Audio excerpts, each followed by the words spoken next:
चीन ने अमेरिका से वेनेजुएला के राष्ट्रपति निकोलस मादुरो और उनकी पत्नी को तुरंत रिहा करने की मांग की है। दोनों इस समय अमेरिका की हिरासत में हैं। चीनी विदेश मंत्रालय ने बयान जारी कर कहा कि राष्ट्रपति मादुरो को इस तरह अपने देश ले जाना गलत है। इस मुद्दे का हल बातचीत से होना चाहिए। इसके पहले भी चीन ने अमेरिका की इस कार्रवाई पर कड़ी प्रतिक्रिया दी थी। उधर उत्तर कोरिया ने वेनेजुएला में अमेरिका की कार्रवाई को गुंडागर्दी बताया है। उत्तर कोरिया विदेश मंत्रालय का कहना है कि अमेरिका की यह कार्रवाई किसी भी देश की आजादी और संप्रभुता पर किया गया सबसे गंभीर हमला है। इस बीच उत्तर कोरिया के हाइपरसोनिक मिसाइल के परीक्षण से भी दुनिया में तीसरे विश्व युद्ध का खतरा मंडराने लगा है। अब तमाम देशों से जो बयान आ रहे हैं वो बयान एक अजीब स्थिति पैदा कर रहे हैं। एक तरफ तो ट्रंप की सनक लगातार देखी जा रही है और दूसरी तरफ जो स्थिति देखी जा रही है उसमें यह माना जा रहा है कि क्या दुनिया तीसरे विश्व युद्ध की तरफ बढ़ रही है, क्योंकि चीन भी अपने आप में एक महाशक्ति है, रूस भी अपने आप में एक महाशक्ति है, अमेरिका महाशक्ति है, लेकिन उत्तर कोरिया से संकेत आना, चीन से ट्रंप के खिलाफ संकेत आना, रूस से भी ट्रंप के खिलाफ बयान आना, ये अपने आप में कुछ इशारा कर रहा है, क्योंकि ट्रंप पूरी दुनिया को अपने हिसाब से चलाना चाहते हैं, लेकिन उनके फैसले, हाल के दिनों में उनके द्वारा लिए गए फैसले दुनिया को स्वीकार्य नहीं है। दुनिया इसे बर्दाश्त नहीं कर पा रही है और लगातार ट्रंप एक के बाद एक लगातार इस तरीके से फैसले करते जा रहे हैं। अब हाल के तौर पर देखिए, भारत ने भी ट्रंप की जो कार्रवाई हुई है वेनेजुएला में उसका एक तरह से गलत माना है। उसने भी अपनी प्रतिक्रिया दी है और आज ही ट्रंप की तरफ से बयान आया है। भारत के खिलाफ टैरिफ लगाने की बात की गई है, 50% टैरिफ लगाने की बात की गई है। आखिर ट्रंप चाहते क्या हैं? क्या ट्रंप चाहते हैं कि दुनिया तीसरे विश्व युद्ध में झुक जाए? अब तमाम सारी बातों के बीच वेनेजुएला पर अमेरिका का जो हमला है, वहां के राष्ट्रपति निकोलस मादुरो को जो गिरफ्तार किया गया है, गिरफ्तार करने पर अमेरिकी राष्ट्रपति ट्रंप चीन के राष्ट्रपति शी जिनपिंग के निशाने पर आ चुके हैं। ये जो दो चेहरे आप देखे जा रहे हैं, ये दो चेहरे अपने आप में बहुत कुछ बयां कर रहे हैं। सबसे बड़ी बात है कि चीन ने अमेरिका को इस मसले पर कड़ी चेतावनी दे दी है। अब तमाम सारी बातों के बीच जिनपिंग की जो ट्रंप को चेतावनी है उसमें अमेरिका की कार्रवाई को एक तरफा बताया गया है, अमेरिका की कार्रवाई को दादागिरी बताया गया है और जो सभी देश हैं, जो अन्य देशों के जो विकास पथों का सम्मान करना चाहिए, ये चीन का कहना है। चीन का यह भी कहना है कि अंतर्राष्ट्रीय कानून, जो संयुक्त राष्ट्र का जो चार्टर है, उसके उद्देश्य और सिद्धांतों का पालन करना चाहिए। एक तरफा दादागिरी वाली कार्रवाई अंतर्राष्ट्रीय व्यवस्था को कमजोर कर रही है और ये बात रशिया भी कर रहा है, ये बात चीन भी कर रहा है, ये बात उत्तर कोरिया भी कर रहा है। अब उत्तर कोरिया ने क्या कहा है ये भी समझ लीजिए। अब किम जोंग के बारे में तो आप जानते हैं कि वो कभी भी कुछ भी क्या कर सकते हैं और सबसे ज़्यादा दुनिया अगर किसी से डरती है ना, तो ये जो आपके सामने चेहरा दिखाई दे रहा है, ये जो चेहरा है वो अपने आप में बहुत कुछ कहता है और ये कभी भी कुछ कर सकता है। ये चेहरा जो है ना कभी भी कुछ कर सकता है। उत्तर कोरिया के जो तानाशाह हैं किम जोंग ने अमेरिका को सीधी सीधी चेतावनी दे दी है और जो चेतावनी दी है ट्रंप साहब को, ये ट्रंप साहब समझ नहीं पा रहे हैं। किम जोंग ने कहा है कि वेनेजुएला पर जो हमला अमेरिका ने किया है वो दमनकारी नीति दुनिया को तीसरे विश्व युद्ध की तरफ धकेल रही है। गौर से सुनिए, किम जोंग कह रहे हैं कि ट्रंप ने जो किया वेनेजुएला के साथ उनकी यह दमनकारी नीति है और दमनकारी नीति विश्व युद्ध की तरफ झोंक सकती है। अब आप कल्पना कीजिए जब इस तरह के संकेत निकल कर आएंगे तो क्या होगा। वो ये कहते हैं कि वेनेजुएला के राष्ट्रपति को तुरंत रिहा करना चाहिए।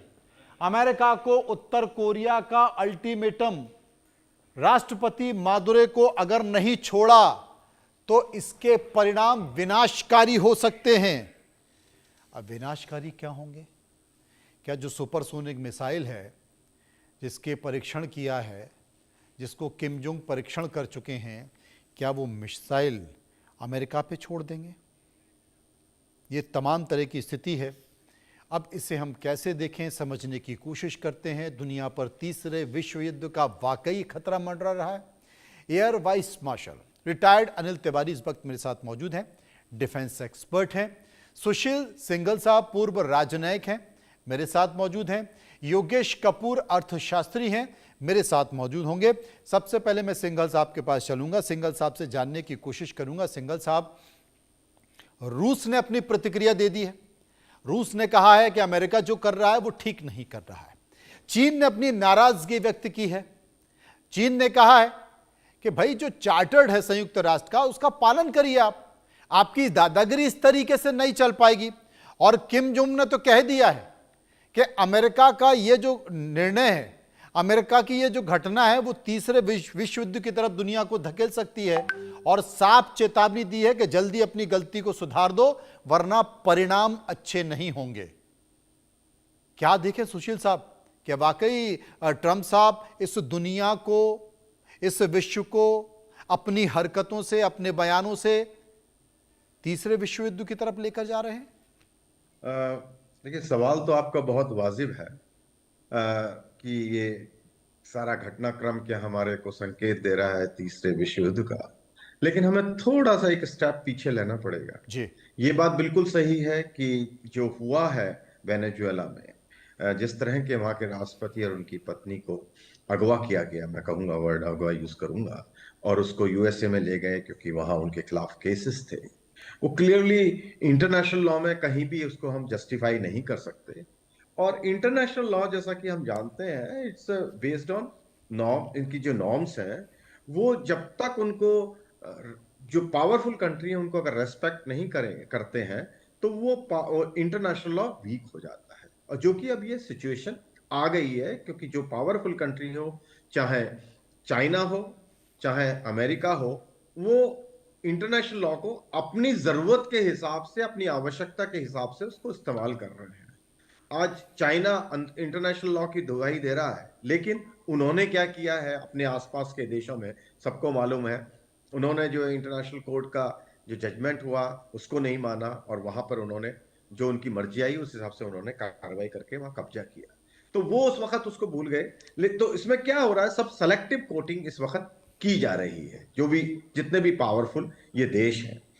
तो अगर हम जब देखें तीसरे विश्व युद्ध की बात जो कर रहे हैं, जहां तक नॉर्थ कोरिया की सवाल है, ना तो उसमें ये ताकत है, देंगे क्योंकि ये सूटेबल है उनके लिए मेरे विचार से, और उसके बाद वो डील कट करने की कोशिश करेंगे प्रेसिडेंट ट्रंप के साथ, वेनेजुएलन गवर्नमेंट के साथ में, जो न्यू गवर्नमेंट आएगी।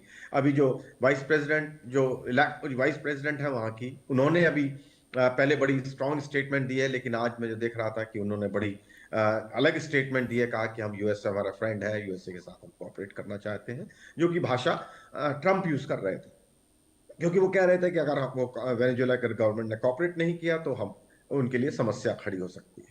जो ये उम्मीद थी कि वो अपोजिशन को सपोर्ट करेंगे, तो उन्होंने अपोजिशन की लीडर का जो है उनको सपोर्ट नहीं कर रहे हैं।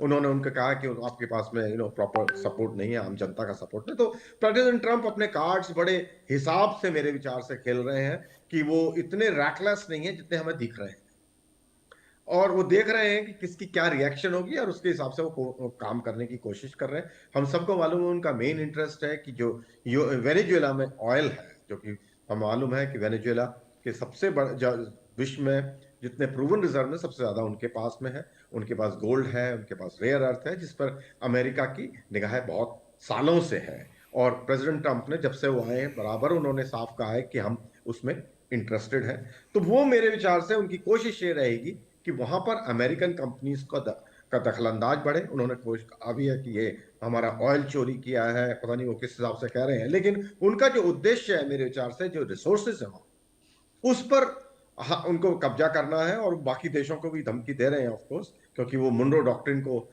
नॉट एक्सप्लिसिटली कह करके, बट उनका जो मुनरो डॉक्ट्रिन है उसको इतने सालों के बाद पूरी तरह से एक्चुअल में इंप्लीमेंट करने की कोशिश कर रही है। अब कितने वो कामयाब होंगे ये कहना बड़ा मुश्किल है इस वक्त, लेकिन वो इस तरह की कोशिश कर रहे हैं। लेकिन इस वक्त मुझे नहीं लगता कि बात इस एक दूसरे के ऊपर बयानबाजी के अलावा इससे ज्यादा कोई रिएक्शन यहाँ वहां पर होने वाली नहीं होगी। केवल ये होगा मेरे विचार से कि जो दूसरे देश हैं वो बड़े सजग हो जाएंगे। अब हम देखेंगे कि लोग जो है एक तो न्यूक्लियर वेपन की तरफ बढ़ेंगे, दूसरा मिसाइल्स की तरफ अपना डेवलपमेंट करने की या एक्वायर करने की कोशिश करें, तीसरा आई थिंक फॉरेन बेसिस अपने यहाँ पर as a security guarantee establish करना शुरू कर देंगे अपोजिट ग्रुप्स में। तो ये कोल्ड वॉर 2 और 3 whatever you want to call it, वो शुरू मेरे विचार से होने वाली है। मुझे लगता है कि तिवारी साहब हमारे साथ मौजूद हैं, डिफेंस एक्सपर्ट है। तिवारी साहब, निश्चित तौर पर एक संकेत तो है तमाम जो दूसरे देश हैं, जैसा कि सुशील सिंघल साहब ने कहा कि वो अपनी अपनी सुरक्षा को लेकर खास तौर पर सोचेंगे। लेकिन ये भी सच है कि अमेरिका जो बड़े देश हैं उनसे तो दादागिरी दिखाता नहीं है, दिखा भी नहीं पाएगा।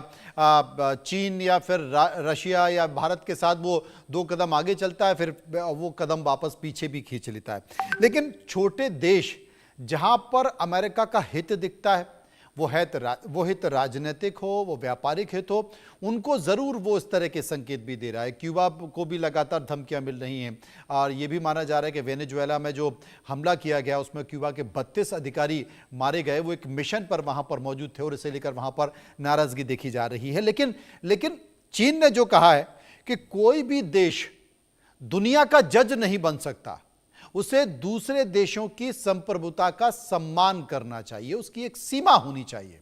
अब यहां चीन भी कह रहा है, यहां पर नॉर्थ कोरिया भी कह रहा है, यहां पर रशिया भी कह रहा है, भारत ने भी कहा कि अमेरिका को सम्मान करना चाहिए। इस बात का तमाम देश इस बात का जिक्र कर रहे हैं, लेकिन जनाब सब कह रहे हैं, हो कुछ नहीं रहा है, जिसका जिक्र सिंघल साहब कर रहे हैं। नमस्कार, और पैनलिस्ट को भी नमस्कार मेरा। मैं जैसे कहावत है ना, 2 wrongs don't make a right।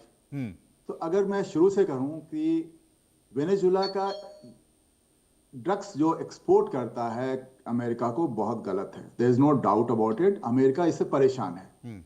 लेकिन क्या ड्रग्स एक्सपोर्ट जो मेक्सिको भी तो करता है। मेक्सिको पे आपने अटैक क्यों नहीं किया?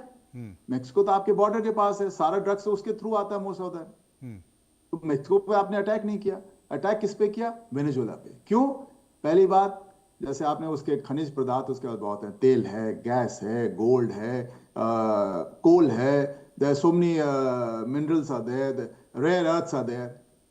नाउ अमेरिका का बहुत दिनों से, जैसे आप देखें कि 100 साल पहले भी जितने उनके फैक्ट्रीज हैं, ये सब हैं, ऑयल रिफाइनरीज एंड ऑल हैं, ये अमेरिका के ही लगाए हुए हैं। तो अमेरिका भी देख रहा है कि यहाँ पे मेरे पास एक रीजन, उसने क्या किया, एक बहाना ढूंढा। उसको चाहिए क्या? उसको चाहिए वहां से तेल चाहिए, उसको यहाँ से मिनरल्स चाहिए, रेयर अर्थ चाहिए। बहाना ढूंढा कि आप ड्रग्स एक्सपोर्ट कर रहे हैं, नार्को टेररिज्म कर रहे हैं, आपके यहाँ डेमोक्रेसी नहीं है, लोग परेशान है, ह्यूमन राइट्स नहीं है। इसका बहाना लेके उसने अटैक किया, जो गलत है। There is no doubt about it, ये बहुत ही गलत है। और इसको, जैसे मैं 2-3 दिन पहले आपके चैनल पे आया तो मैंने कहा, एक हिंदी में हमारा वर्ड है दादागिरी है। अब आप दूसरी तरफ आइए, जो बाकी कंट्रीज हैं, चाइना, अमेरिका अटैक किस पे करता है? लीबिया पे करेगा, और किस पे करेगा? इराक पे करेगा, ईरान पे करेगा, वेनेजुएला पे करेगा, अफगानिस्तान पे करेगा। इन कंट्रीज के पास इतनी हिम्मत नहीं है कि उसको डायरेक्टली रिस्पॉन्ड कर सके।